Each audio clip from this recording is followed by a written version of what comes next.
Hi, this is Deacon John Wilson, Education Enrichment Director for West Angeles Church.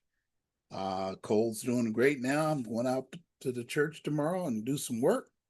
And I feel great, and it's a good time to talk about scholarships, parents. Now,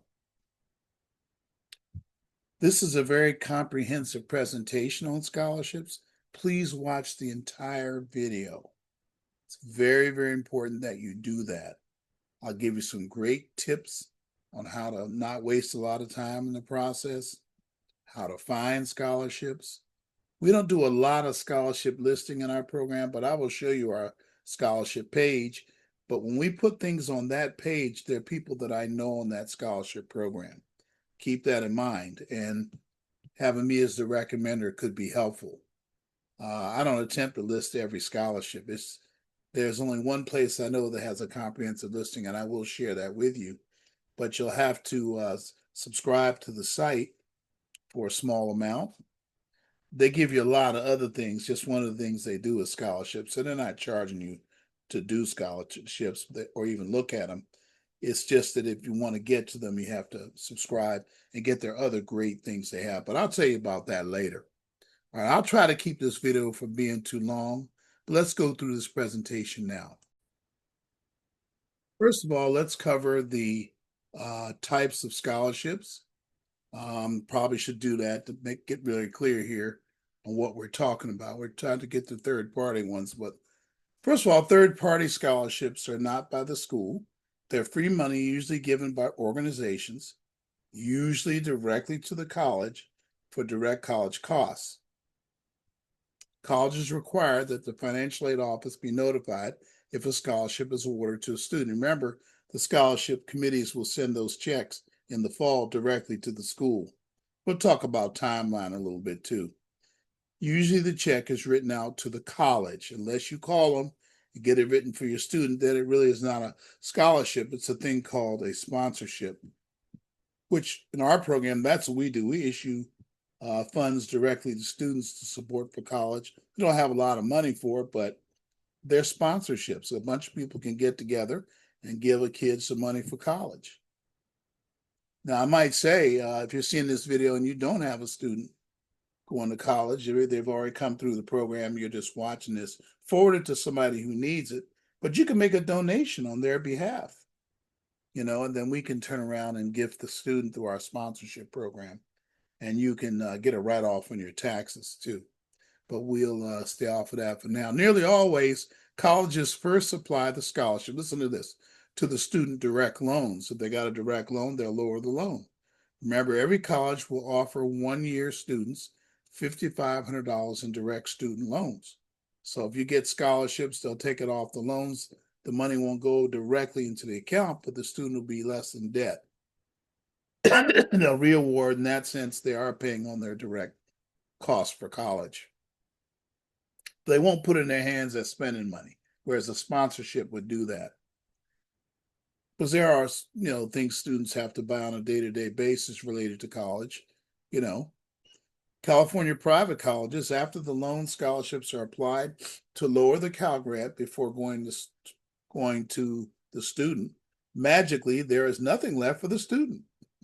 They just fool around with the numbers so that entire scholarship is applied directly to the student account and there's not any remaining money. Even if there's a zero balance, they just take it off the loan so students have less loan. But now the California state law requires that. Okay, that's the way it works. Okay, let's go on.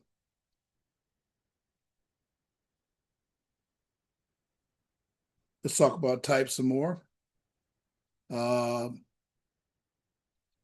How about third-party sponsorships? I talked about that. Free money, usually given by a few.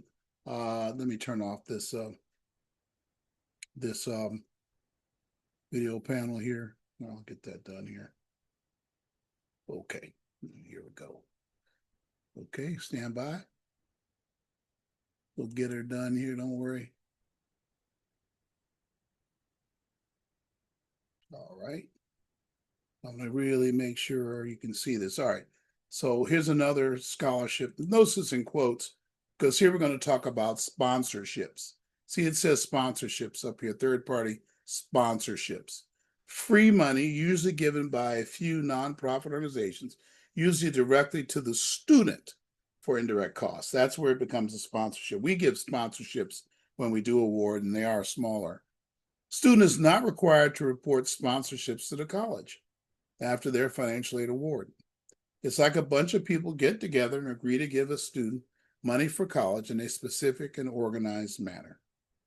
It's often accidentally and mistakenly called a scholarship, and it does act and feel like a scholarship, but really it's going directly to the student. I hope you understand that difference.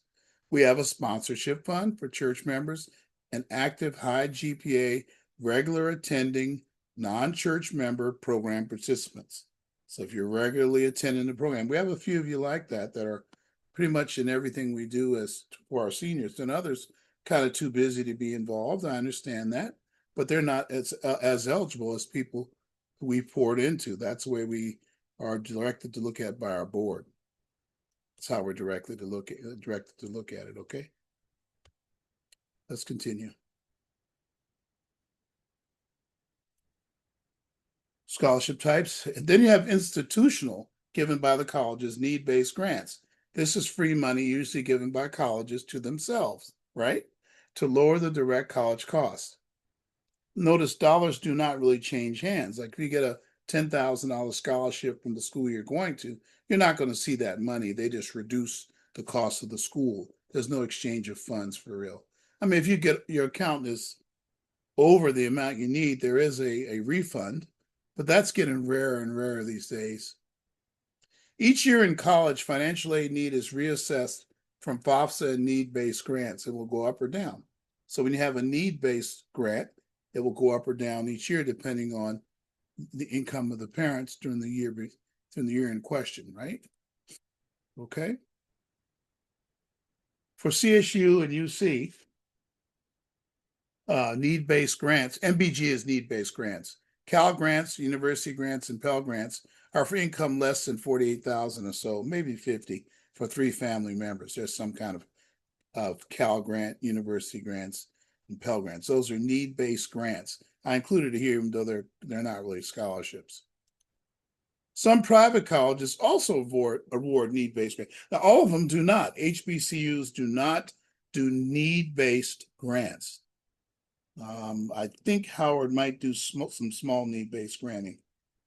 Both HBCU and predominantly white institutions do award federal Pell Grants to the maximum. It's $64.95. Actually, this year it's $73.95. Okay, be $7,395. Okay.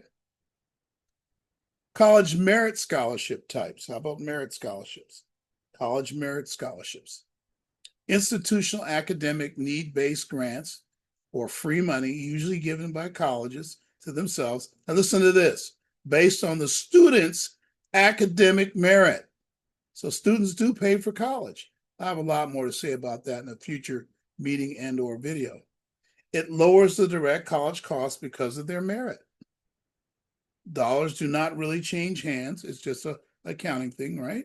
Some college scholarships, Western public colleges, Seattle Pacific and GCU, Grand Canyon University, are easier to get scholarships than from other colleges. For example, at Grand Canyon, if you're above 3.0, you're getting some money, a significant amount given the cost of the school, right? Also see the same thing with Boise State. It's a Western public college. So if you want to get more pop for your scholarships, those schools are the ones you look at. I'll tell you another set of schools. The state schools that are predominantly Black often have decent scholarships that with respect to their cost.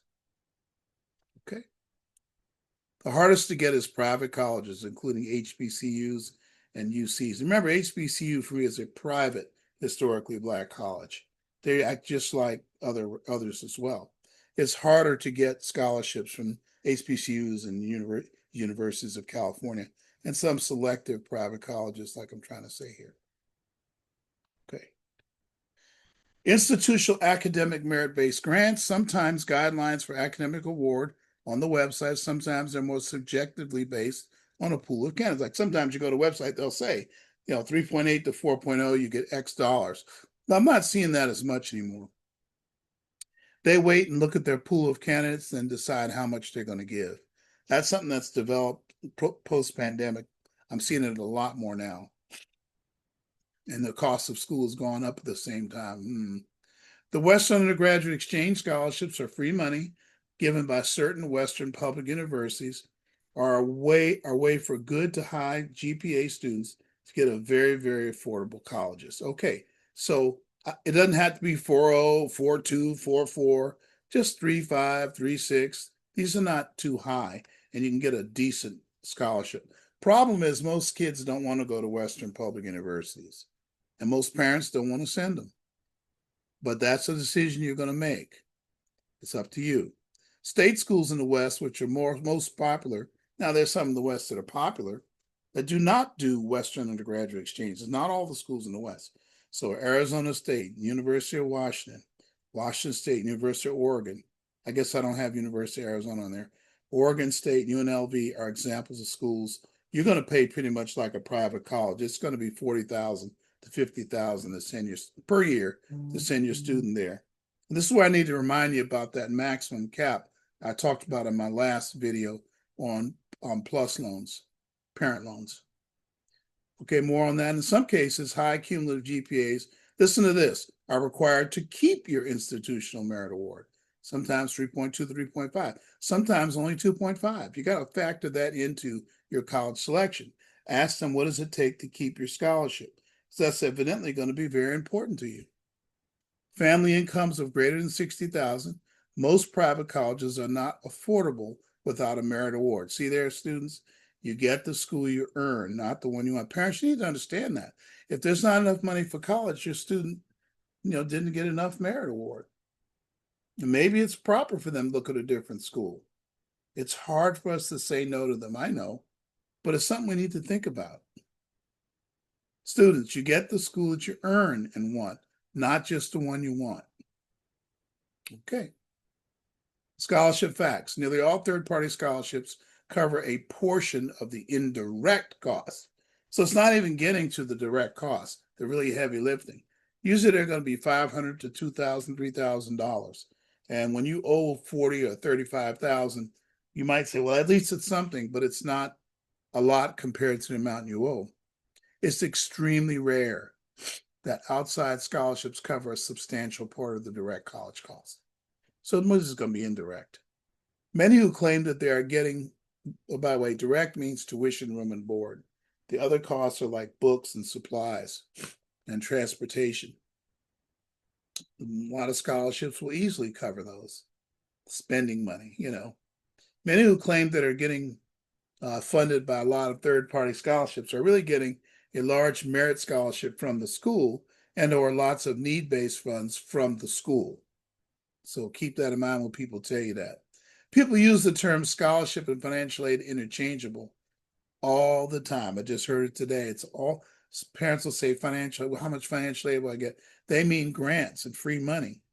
They don't really mean loans and those kind of things. Due to the above, watch for scams. Companies who claim that if you pay them, they can guarantee you scholarships and or financial aid.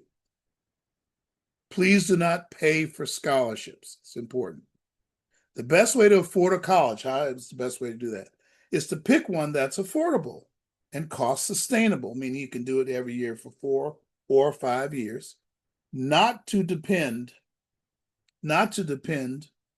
on or bank on a large third-party scholarship. I hear that so much. I'll say, well, it's going to cost you $40,000. They'll go, well, we're looking for scholarships. I always know they're going to still, they're looking at a very large parent loan.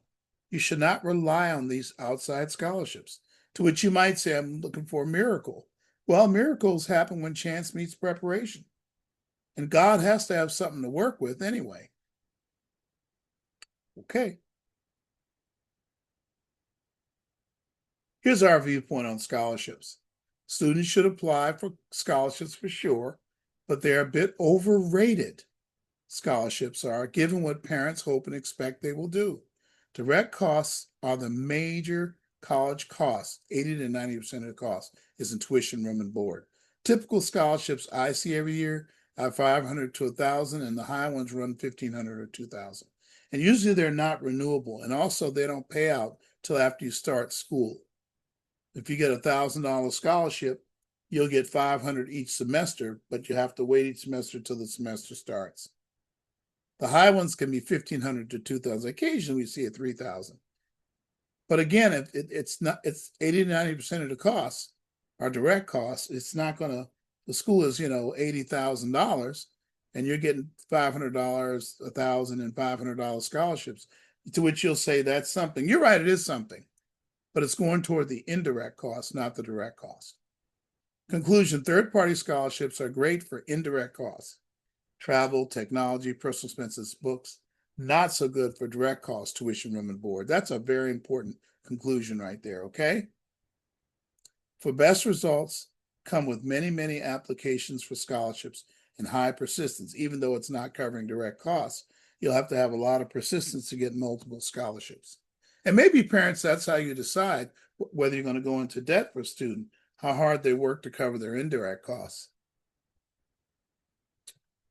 More on scholarships. The highest scholarships are awarded to students who need it least. Isn't that a shame? GPA 3.8 plus, high SAT score 1350, and ACT 32 plus are typically the highest scholarships. And that's typically what we see. They are the ones that can get multiple awards a lot of times. And usually they're the families that make the most money, because the things that typically it goes with it. High GPA goes with income typically. Although every now and then I see it different. It could be lower, but only these high GPAs will get the largest scholarships, the big ones. Need-based is the second highest category. Incomes of $45,000 or less, there's some scholarships for need-based too. So if you're sitting there as a parent in the middle class, $60,000 to $100,000, there's a few scholarships your student can go for, and they should go for them. But the highest scholarships are for higher GPA. Again, students are getting kind of what they earn, not what they want. Here's the biggest mistakes I see with scholarship applications. Lots of work, but a tiny bit of money, I know. Very general recommendation letters. Somebody will do a recommendation for you to whom it may concern. So the scholarship committee gets that and says, oh, they're sending the same letter to everybody. And because I've been on scholarship committees, and that's what they say. Every scholarship committee wants to feel they're unique. So it should be addressed to a particular person. I know when I'm writing recommendation letters, I always write it to a particular person or very personal to that committee. Applying for scholarships due to the amount. Oh, this is a large scholarship, but no regard for if the student meets the qualifications, parents. They shouldn't apply for scholarships when they do not meet the qualifications, to which a lot of you will say they should still apply. Well, applying is a lot of effort. There's an essay, there's a lot of peculiar requirements. Late applications is a common thing I see, and missed emails when the committees have emailed students. They're missing things. How to find scholarships. We're not a scholarship search organization. We do teach how to find scholarships. See our website. I will look at our webpage right before I leave this video. Check your sources. Ask parents about their company they work at. Search company websites. Utilities, that's a good one. There's SCE and DWP. Yes, they have scholarships. Use Google. I definitely want to use Google. Yep, the list literally changes every time you search. Search like this: college scholarships 2026, college scholarships, company college scholarships, etc. Search 2 to 3 times per week. Come on, students, get in there and look for scholarships. Parents, maybe you're noticing that before you go into debt. Only apply when you meet the scholarship requirements. Very important. Print out and read all forms and directions carefully. Watch the due dates. Let's talk about athletic scholarships and the games coaches play. Probably not at a Division I school, you'd already know. Probably not going to get a scholarship to Division I school, or you would already know you're being recruited or signed. Now that I said that, somebody may be seeing this video and their student is being recruited by a Division I school, but you know who you are. Lower division, Division II NAIA and NCAA coaches usually make promises they cannot honor and want you to wait. Why is that? Because they're trying to figure out how they have like maybe 10 kids they're looking at. They're trying to decide who's really going to come there and what their real needs are. They already know who's going to start usually. The question is how much depth they're going to have on the team. How much of a team player will you be? How willing you are to wait and learn their system. So that's the why there. Athletic awards and promises to play regularly are not done until late spring. Okay? So that's all you got to wait. So we advise you to go through the admissions process, pick a school, deposit, and then late in the process, somebody will offer you an athletic award. Remedy, go through with college plans, please, for other schools until you know what's happening with your athletic scholarship and other athletic promises that coaches have made. You know, go ahead and apply to the school you want to go to as a student. Maybe you can go out for the team there. Beware of accepting athletic scholarships from small, remote colleges in Kansas and Eastern Nevada and in different places. Just usually can happen in the summer after youth is already set to go to somewhere else, and here they come with some small college in Southwest Ohio. You want to visit that school. These small towns are not always comfy for our inner city urban students. Here's some reality numbers for competing in athletics. Again, you can pause here and take a picture of this. You could do that with any of my slides that are here. I'll see if I can get this presentation in the description block below too. But these are your odds of playing and competing in college athletics. Look at Division I, Division II, Division III. So in basketball, you have a 1% chance of making a Division I NCAA team. Okay, these are the numbers from last year. You could check each sport out all the way down. It becomes obvious that it's not clear you'll play in college.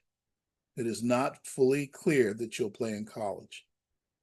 Only 6.8% of all football players from high school played in college, with only 2.6% going to Division I. So you can read that on your own, but it's not a high probability. And if it's not a high probability of making the team, you can imagine how hard it is to get a scholarship. Okay.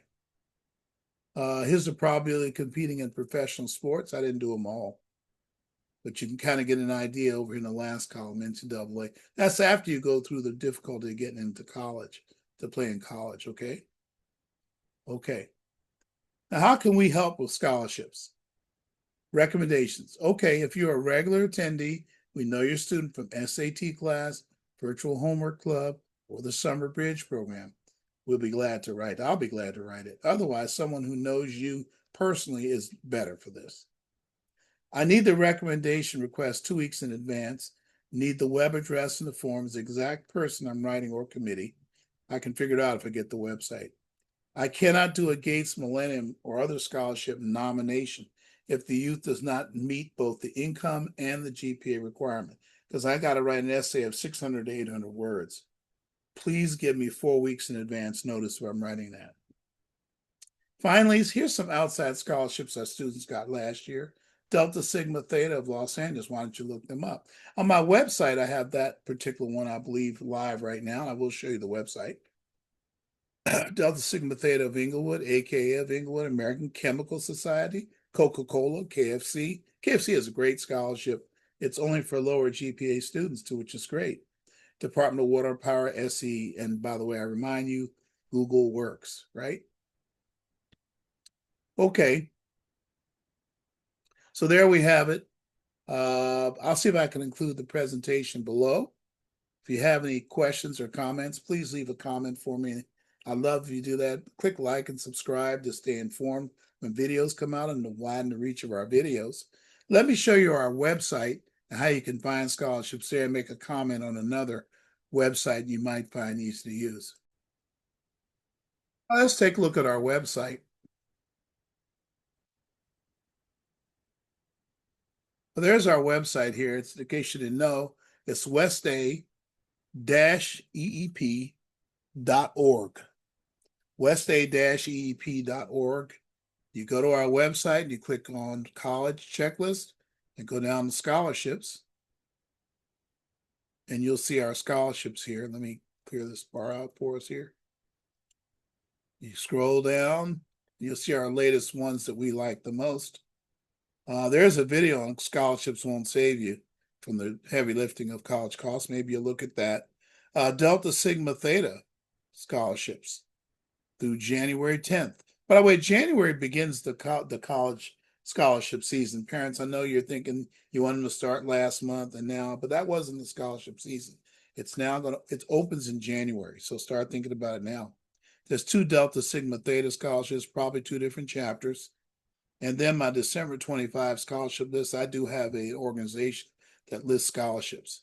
Another good place for scholarships is the Life Prep Academy. If you click down here and you join up to the Life Prep Academy right here, it's $49 to get on there, but they have a lot of other stuff, college and career stuff, academic reports. You'll find things that will help you parents so very much. We love them. And I'm going to try to get Eric Moore in here very soon to speak about scholarships. Maybe he'll give out some subscriptions, but you can start your membership and you'll have access to a bunch of scholarships sorted by type of scholarship. I know I said don't pay for scholarships, but there's other things this website can do for you if you give it a chance. I think you'll agree with that. Okay, I think I've done a long, exhaustive view of scholarships. If you're still with me, I appreciate it. Every part of this video was very important. Share this video with other people who have kids in college. If you're a grandparent or an auntie, share it with other people so they can look for scholarships and know the right way to do it. God bless you all. Thank you very much. Bye-bye now.